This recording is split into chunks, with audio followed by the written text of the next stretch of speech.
Special और मुकाबलों पे मुकाबले होते जा रहे हैं। जिस last 2 matches those are left in PSL season 9 सामने आपके जरूर आ चुकी हैं कि टॉप 4 कौन सी टीम्स हैं, मगर आज के मैच को भी आप डेड रबर नहीं कह सकते। वो इस वजह से बिकॉज पेशावर ज़ल्मी और कराची किंग्स जब एक्शन में होंगे तो पेशावर ज़ल्मी के लिए ये बहुत इंपॉर्टेंट मैच है। बिकॉज आज जब पेशावर ज़ल्मी जीतेगी तो उनके लिए आसानी हो जाएगी कि वो टॉप 2 में चले जाएंगे। एंड वंस टॉप 2 में चले जाएंगे तो ऑब्वियसली ज़्यादा प्लेऑफ में आपको 2 दफ़ा मौका मिलता है। आप 2 दफ़ा जो है, एक अगर आप प्लेऑफ 1 हार भी जाते हैं तो उसके बाद आप क्वालिफायर बाद में खेलकर और फिर फाइनल में फिर से आ सकते हैं। सो पेशावर ज़ल्मी की पॉइंट ऑफ व्यू से तो ये बहुत ज़रूरी मैच है। दूसरी तरफ कराची किंग्स, क्या आज कराची किंग्स पेशावर ज़ल्मी की पार्टी स्पॉइल कर पाएगा कि नहीं कर पाएगा, वो देखना है। किस तरह की परफॉर्मेंसेज होंगी दोनों टीम्स की तरफ से, ये देखना बहुत ज़रूरी है।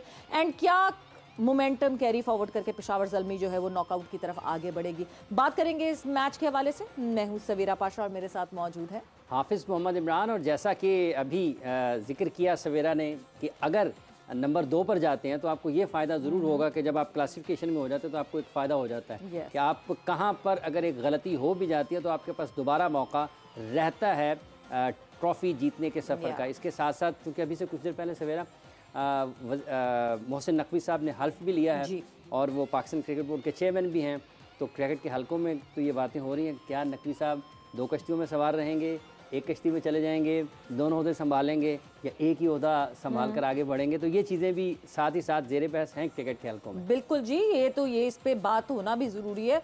बिकॉज ठीक है, एनर्जी तो बहुत है। मोहसिन नकवी साहब को हमने देखा जितने एनर्जेटिक हैं वो, और जितना आज करो काम कल तक नहीं जाए बात, आज ही हो जाए सारी चीज़ें।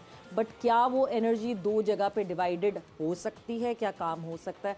एंड देन आईसीसी के रूल्स क्या कहते हैं उस हवाले से? क्या आईसीसी के रूल्स इस बात की परमिशन देते हैं कि वो पैरेलली चेयरमैन भी रह सकते हैं और गवर्नमेंट का हिस्सा भी रह सकते हैं? इन सारी चीज़ों पे भी आज हम गुफ्तगू करेंगे। एंड अपनी मेरे ख्याल से गुफ्तगू का आगाज़ करते हैं, और आगाज़ करते ही सबसे पहले जो है वो जोर का जोड़ के फैमिली मेंबर को, पसंदीदा फैमिली मेंबर को जो है वो खुशामदीद कहते हैं। मुशी भाई अस्सलाम वालेकुम once again and welcome back to the show. जी वालेकुम अस्सलाम, एक दफ़ा फिर आप लोगों का बहुत बहुत शुक्रिया। सो मुशी भाई, before we move any further, Mohsin Naqvi साहब के हवाले से बात करें because we are waiting for a guest as well, जिनसे हम ज़्यादा क्लैरिटी में बात करेंगे और ज़्यादा क्लैरिटी में हमें और पता भी चलेगा।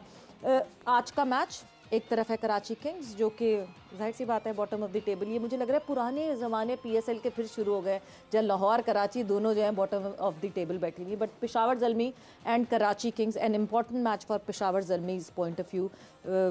What should they do just to crack the code कि नहीं जी जीतना ही है, कोई और मार्जिन नहीं है हमारे पास? बिस्मिल्लाहिर्रहमानिर्रहीम। सबसे पहले जब मैं अपना पॉइंट ऑफ व्यू दूँ इस मैच के बारे में, पहले तो सारे पाकिस्तान के जितने भी लोग हैं उनको रमज़ान मुबारक, ऑलमोस्ट मुबारक हो, almost as I said almost इंशाल्लाह, क्योंकि आज हो जाएगा मगरिब के बाद। और ये पाकिस्तान के लिए बड़ी खुशखबरी है, इंतज़ार है चांद का। और बिल्कुल ये क्योंकि ये रमज़ान का बरकत वाला महीना, और पाकिस्तान में जितने भी लोगों से मैं रिक्वेस्ट करूंगा कि ये मगरिब के बाद दुआएं ज़रूर मांगे अपने मुल्क के लिए, अपने मुसलमानों के लिए, स्पेशली फ़लस्तीन के मुसलमानों के लिए, क्योंकि बहुत ज़रूरी है कि हमारे मुसलमान भाई जहाँ पे भी स्ट्रगल कर रहे हो तो we should pray for them. बाकी रही क्रिकेट की बात, क्रिकेट की अगर आप इजाज़त दें तो आपको रोक लूँ? आप रोक लिया आपने? अच्छा, कई दफा वो बंदा हाफिज़ साहब कमरे में अंदर आके बताए कहता है मैं अंदर आ जाऊं। नहीं, आपने रोक लिया, बताए आपका बहुत बहुत शुक्रिया, आप रुक गए। सवेरा अहमद शहजाद फारूक राना साहब हमारे साथ टेलीफोन लाइन पर मौजूद है, उनसे जानते हैं कि क्या ये जो आइन क्या कहता है पाकिस्तान क्रिकेट बोर्ड का, आईसीसी का आइन क्या कहता है कि क्या एक शख्स जो कि वफाकी हुकूमत का हिस्सा भी हो और वो पाकिस्तान क्रिकेट बोर्ड का चेयरमैन भी हो, इस हवाले से आइन में क्या चीज़ें मौजूद हैं? राना साहब अस्सलाम वालेकुम। वालेकुम अस्सलाम। बहुत बहुत शुक्रिया राना साहब। ये ज़रा हमारे सुनने वालों को, देखने वालों को, और जो पाकिस्तान में क्रिकेट को देखते हैं, क्रिकेट को पसंद करते हैं, ये चीज़ें ज़ेरे बहस हैं कि क्या वाकई एक शख्स पाकिस्तान क्रिकेट बोर्ड का चेयरमैन रहते हुए वफाकी हुकूमत में वज़ीर या मुशीर का ओहदा भी रख सकता है? क्या इसमें पाकिस्तान क्रिकेट बोर्ड का आइन, आईसीसी का आइन इजाज़त देता है, और किसी भी जगह पर जाकर कहीं इस मामले में पाकिस्तान के लिए मुश्किलात हो सकती हैं? देखिए जी, ये जो पाकिस्तान क्रिकेट बोर्ड का कॉन्स्टिट्यूशन है उसमें तो ऐसी कोई कदगन नहीं है। ठीक है। उसमें डिस्क्वालिफिकेशन क्लाज में ये बिल्कुल नहीं लिखा हुआ कि मिनिस्टर चेयरमैन बन सकता है कि नहीं बन सकता। ठीक है। उसमें जो क्राइटेरिया है उसमें लिखा हुआ है कि एडमिनिस्ट्रेटिव एक्सपीरियंस हो, बीए की डिग्री हो, नेशनल पाकिस्तान और उसके ऊपर कोई केस वगैरह ना हो। ठीक है। उस हवाले से तो पाकिस्तान के कॉन्स्टिट्यूशन को क्रिकेट बोर्ड को देखा जाए तो बन सकता है, लेकिन पाकिस्तान क्रिकेट बोर्ड क्योंकि आईसीसी का भी मेंबर है, आईसीसी का जो कॉन्स्टिट्यूशन है उसमें है कि गवर्नमेंट इंटरफेरेंस क्रिकेट बोर्ड में नहीं होनी चाहिए। ठीक है। लास्ट ईयर एक केस हुआ था राणा टुंगा श्रीलंका का। राणा टुंगा उनका मिनिस्टर थे गवर्नमेंट में और उन्होंने वहां पे राणा टुंगा को चेयरमैन बना दिया था। ठीक है। तो वो मैटर आईसीसी में गया था और फिर उन्होंने इस फैसले को वापस विदड्रॉ कर लिया था। अब आईसीसी को अगर देखा, आईसीसी के आइन को देखा जाए तो उसमें है कि गवर्नमेंट की इंटरफेरेंस नहीं होनी चाहिए।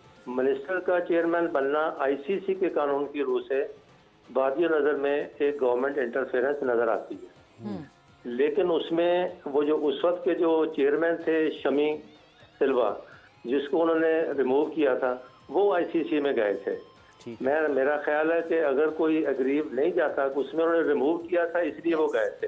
ठीक है। यहाँ तो इस वक्त मोहसिन नकवी साहब खुद चेयरमैन है, वो मिनिस्टर बने हैं, लिहाजा अग्रीव्ड को बंदा मुझे नहीं नजर आ रहा कि कौन अग्रीव्ड होगा।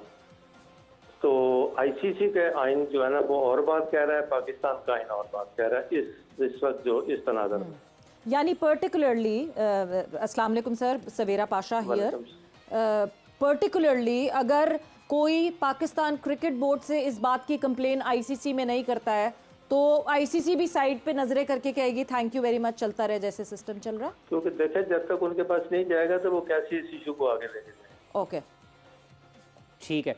अच्छा राणा साहब, अगर चूंकि आपने देखा कि हमने गुज़िश्ता चंद माह में देखा कि लोग पाकिस्तान से अदालतों में भी तैनाती को या चेयरमैन पीसीबी को चैलेंज कर देते हैं।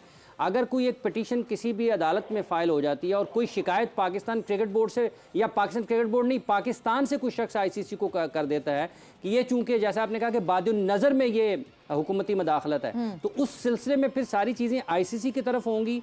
वो उस बारे में क्या फ़ैसला करते हैं? कोई भी एक आम शख्स, आम शहरी भी आईसीसी को कंप्लेंट कर सकता है? देखिए अब तक कोई ऐसी प्रेसिडेंट नहीं है किसी आम शहरी ने आईसीसी के पास कंप्लेंट लेके गया। उसमें जो अग्रीव्ड बनते जो कर सकते हैं वो या जिस बंदे को रिमूव किया गया हो उसका राइट क्रिएट होता है, ठीक है, या बीओजी का कोई मेंबर जाए। अगर आम बंदा जाएगा तो उसके लिए तो बहुत हैवी एक्सपेंसेस बियर करने पड़ेंगे उसको, मतलब लायर एंगेज कर, वो नहीं जा सकते, वो आज तक गया ही कोई नहीं। ठीक है, ठीक है, ठीक है। वैसे तो मतलब, वैसे जी मुश्ताक अहमद साहब हमारे साथ मौजूद हैं, वो भी आपसे एक सवाल पूछना चाहिए। जी मुश्ताक अहमद हेयर, वैसे तो कि हमारा ये एज ए क्रिकेटर हमारा काम नहीं है, मगर मुझे लगता है कि ये तो बहुत नई वाली बात होगी। वी शुड बी, हम बहुत नई बात कर रहे हैं कि किसी को नहीं पता चलेगा, आईसीसी को नहीं पता चलेगा। वो तो वो वाली बात होगी ना कि कबूतर बिल्ली को देख के कहता है बिल्ली मुझे नहीं देख रही, तो बिल्ली देख रही है। ये बिल्ली को पता भी है कि कौन क्या कर रहा है। आई पर्सनली थिंक, ये एज ए क्रिकेटर बात कर रहा हूँ, जो भी हो कंसिस्टेंटली जो बंदा भी आए वो उसको पूरा फ्रीडम होना चाहिए, पूरा टेन्योर मिलना चाहिए, ताकि पाकिस्तान में जितना भी क्योस होगा डिसीजन मेकिंग का वो ठीक हो जाए। I believe that. तो आपका इसमें क्या राय है? हेलो जी राणा साहब, आप मुश्ताक अहमद साहब ने पूछा कि तसलसल होना चाहिए, जो भी हो, आपकी राय क्या है? और ये उन्होंने ये कहा है कि इसका मतलब ये है कि कबूतर अगर बिल्ली को देख के आंखें बंद कर ले तो इसका ये मतलब तो नहीं कि बिल्ली नहीं देख रही, आईसीसी तो देख ही रहा है। देखें अदारों में स्टेबिलिटी होनी चाहिए। पाकिस्तान का यही अलमिया है कि यहाँ पे दो आइन है, दो दस्तूर है, दो कानून है, एक के लिए और कानून है, दूसरे के लिए दूसरा कानून है।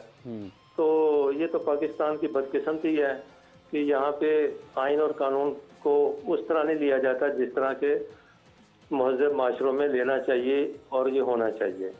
ये मेरा ख्याल है कि मोहसिन नकवी साहब को खुद देखना चाहिए कि बतौर मिनिस्टर वो उनको आइन से, अगर वो किसी आईसीसी का आइन नहीं इजाज़त देता तो उनको इस बारे में खुद सोचना चाहिए कि उनको चाहिए कि वो भी आइन को फॉलो करें। ठीक है, ठीक है, ठीक है राणा साहब, बहुत बहुत शुक्रिया, थैंक्स अ लॉट आपके टाइम का।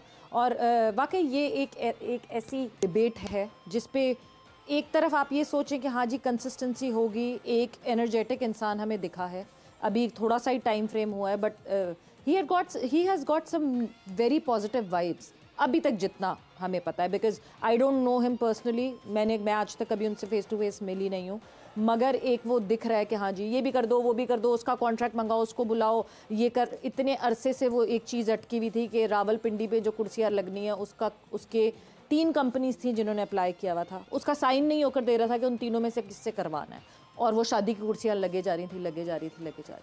तो एक तरफ लगता है कि बड़ी अच्छी बात है, बट दूसरी तरफ कंफ्यूजन क्रिएट होती है इस बात पे कि एक मिनिस्टर जो है वो चेयरमैन पीसीबी भी हों। 2-3 चीज़ें बड़ी ऑब्वियस हैं इसमें। आप डजंट मैटर जितने मर्जी आप समझदार हो, स्मार्ट हो, पाकिस्तान के एनवायरनमेंट के मुताबिक you can not actually have your journey with the 2 boats. 2 कश्तियों में आपका सफ़र नहीं कंप्लीट होता, आप कंफ्यूज रहते हो। मोहसिन नकवी साहब की बहुत पॉजिटिव लोग बात कर रहे हैं, एंड आई एम श्योर जो उन्होंने बिहाइंड द सीन काम किया है एज ए चीफ मिनिस्टर, वो सबको पता चल गया। इसलिए सारी गवर्नमेंट चाहती है कि उनको ओहदा दिया जाए जहाँ पे वो मुल्क के लिए कुछ डिफरेंस क्रिएट कर सकें। Cricket board itself is a big challenge actually, बहुत चैलेंजिंग गेम स्पेशली नाउ। इसमें जैसे फॉर एग्जांपल मैं क्रिकेट की मिसाल दे देता हूँ ना, मिसबाह हक बहुत एनर्जेटिक है, फिट आदमी है, अभी तक फिट है। अब 2 उसको आपने ओहदे दे दिए थे, व्हाट हैपेंड देन? जितना मर्जी, और बीच में रह के गेम को जानते भी ये नहीं गेम को जान, उनके ऊपर एक ऐसा बर्डन क्रिएट हो गया कि ना वो इधर के रह सके ना उधर के रह सके। तो आई थिंक मुझे लगता है कि अगर आईसीसी का भी लॉ है कि जो गवर्नमेंट है वो इंटरफेरेंस ना करे, तो why should we give them a chance? Why we have to make the thing grey area क्यों बनाते हैं हम? तो ग्रे एरिया को खत्म करने के लिए let's do a black and white. उसमें क्या करना चाहिए हमें, सिंपल सी करना, कोई बंदा आए, तगड़ा बंदा आए जो मैनेजमेंट करे और आके 3-4 साल का जो भी टेन्योर है वो उसको पूरा करे, और उसमें आके जितने भी स्टेक होल्डर्स हैं उनकी मदद करें ताकि पाकिस्तान क्रिकेट स्टेबल हो जाए, उसकी जो नीचे से लेके ऊपर तक प्रॉब्लम है वो सॉर्टेड आउट हो जाए। It's very simple formula. Mohsin Naqvi साहब अगर पीसीबी के चेयरमैन आते हैं और वो दूसरा ओहदा नहीं छोड़ते, वो दूसरा छोड़ दें, I think he will make a huge difference. But अगर गवर्नमेंट ऑफ पाकिस्तान को बिगर पिक्चर देखनी है और उनका डिफरेंस वहां चाहिए, तो आई थिंक पाकिस्तान के लिए he should put all the energy then there rather than here.